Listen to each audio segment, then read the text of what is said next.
episode of Modern Bok. Thank you for joining me today. So today I thought I'd pick the Springbok team I think should face Italy. This is definitely going to be a team of not more just picked on form, not really on combinations. Some would argue against that, and I'd love to hear your comments down below on your opinions. Please share, subscribe, and all those good things down below. So I've picked for Beast, Marks, and Vincent Koch in the front. Beast has got a great game against Namibia, has had a stunning season, is continuing to impress even at his advanced caps and age. He's still a talisman for that front row, and I think he definitely builds a strong South African scrum. Marks, I think he's got a lot to show it, and he's got something to still bring into this tournament. I'm hoping to give him game time to build that. As Bongi is knocking at his door, but I think we have to build a player like Marks. He is a real asset to South African rugby. Vincent Koch, not a great season so far, but he's handling the conditions well, I feel, and he has a bit of experience over there, so I think it's a good thing to just bring him in. In the lock pairing, I've gone for Lewitt and Eben. Lewitt's man of the match performance cannot be ignored. He was a talisman in the last tournament and continues to be in this one when he gets time to field. Sad about his injury, and that's I think why he isn't starting regularly. But I feel Lewitt will be a good option, and Eben could just like his name, and gives him the go forward ball he needs to be the player he needs to be. So I think that's a good combination. Eben is always a great enforcer and definitely lives the team's spirit, and still just is a dominant force when it comes to just giving our forward pack some life. To be fair, Arjes Neyman does that very well too. Peter Steff and Sia Khaleesi, Dwayne Vermeulen. So that's pretty much the top forward back three. I think it's the best back three we can field. Outstanding back three. Any team in the world would be happy with that. So I can't change that, and I don't see why you would. To be fair, the Skulk Brits really gave Dwayne a run for his money in the last game. Damn. What a performance from that legend. What a performance. Yeah, going on to the back, Herschel Yankees, I think, needs to get a chance here. I think he had a great performance against Namibia, really quick delivery, some outstandingly accurate passes to get players into space. Something South Africa needs, as I felt our attack was very stale against New Zealand. Unfortunately, Faf just isn't getting into his own. Some poor kicks, I feel he gets a little slow. And to be fair, that's one of the assets of his game lately, is that he has been able to almost play the South African style more than we used to play past us. But I feel he's almost taken it too far and isn't just not getting onto form. So I'm hoping we can build Herschel, and we need to build him now before the knockout stages. So this is a good game, in my opinion. It's probably the highest pressure game we have in our knockout, besides the first game, which you couldn't really play a lot of. Then Pollard at fly-off. Pollard needs obviously a little bit more. He needs to redeem himself. He needs to build his confidence from the New Zealand game. To be fair, if you're a bad player or had a bad day against the best team in the world, I can't really fault you yet. They did stifle him. Credit to New Zealand for doing that. But I think Pollard has a lot left in his tank and can show it here definitely. He is our best prospect at that position, just fact. This is going to be a bit of an interesting decision, as I feel a lot of people will argue on this one. I had a hard argument with myself as the Islander. I just am not a fan. I don't know why. He loses the ball in contact often. He had a pretty decent game against New Zealand, so I can't fault him for that. I just feel, I don't know, it stifles the backline. I feel when he plays in that position, he can get predictable in his backline. And the combination of him and Faf, I felt just didn't help that. It definitely didn't get as wide as it could have, and I'm going to slightly blame it on him.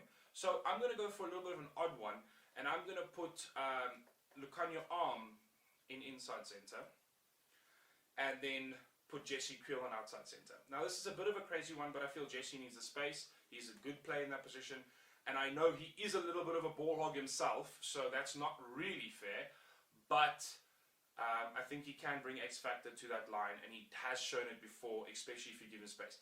And a player with the physicality of Arm is definitely something good to see. The other reason I've also made this decision, so I'm not a Springbok coach, this is just my opinion from what I've seen from games and my understanding.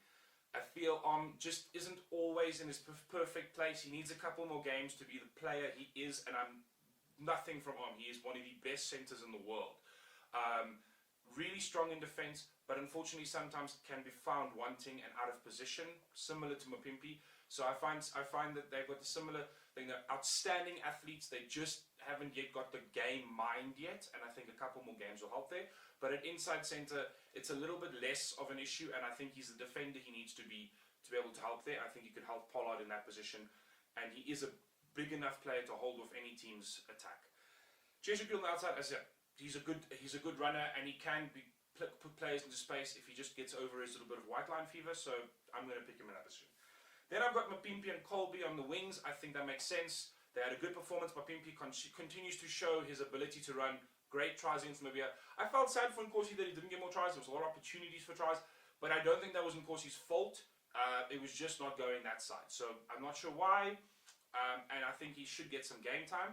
So yeah, but at the moment we're going to stick with Colby and Mapimpi, as I think that is pretty much the pairing that needs to grow, and our wings need game time. So that's my feeling on that. But I've gone for Gelant at the back. Now, obviously, Willie Leroux, in my opinion, is a better player, but he isn't currently performing to his top. He's a little bit shaky. I feel he's got poor moments a little bit here and there, and he isn't really bringing any X factor to the game. One of the reasons you pick him into this team, he can and he does, but he just hasn't brought it yet this season. I'm not even saying this tournament, this season. So I felt Gelant had a good game, and we can build him a little bit there, and Willie can obviously get a chance against Canada if need be. I just think that Gelant needs to be built. He did give a bit of X factor, some good tries, some good space, and is growing into himself there. And so I'm definitely going to give it to Gelant. I think he is definitely a prospect that we need to continue to grow as South Africans. But that's my team. That's my starting lineup. I think that's a strong starting lineup. I know it's a little different, but I think it gives a lot of opportunities for players to get some game time, but also build some combinations. We've got some combinations from the main starting lineup, in my opinion, and some combinations that I think would be good to grow as we might need them going into the tournament. My bench would be Kitshoff, Bongi, and Mahaiva. Kitshoff, those three don't really need explanations. Kitshoff is a beast, and love him. It's funny how, like, we are lucky to have players like him on the field. I think even Irish people think he's damn Irish, so love him for that. Bongi, tapping on Marx's door, as I've said, he really does bring in something else to the game. He's got a lot of physicality, and I think also just a joy to watch play. Malherbe, not a great season, but I think he does stabilize the scrum a bit, and he has had some good scrummages, so I think he's a good person to continue growing into that, to continue giving that position and holding the scrum where it needs to be. Then RG Snyman and Mostert. This is obviously just, it makes sense to me. RG Snyman is just growing as a player and is going to be one of the best locks in the world very soon. I want to see him play, and I'd like to see him on the field sooner rather than later, but I think that would be a good player to have. He just continues to do, and he links up with Lloyd so well. So that's just makes sense. I mean, he had an outstanding performance, and it's just fascinating to see him play. Mostert, I think he's a consistent player in the lineouts. He has had some good. He's very strong in the scrums, and overall open play, he's decent. I feel he doesn't really bring much to the open play where need be. He's got some good tackling stats, very good tackling stats, but he doesn't really bring a lot to open play when it comes to ball stealing or frontline attack. So he's definitely good if you need to start getting, if you need to bulk up your defense. Then Faf, De Arlander, and Corsi. So my main reason, Faf, obviously I'd like to bring him to give him more game time, to give him some chance here also. De Arlander, if the Jesse Kriel setup doesn't work, that seems like just give him some take, then you can swap that out to make sure that if the game's going bad.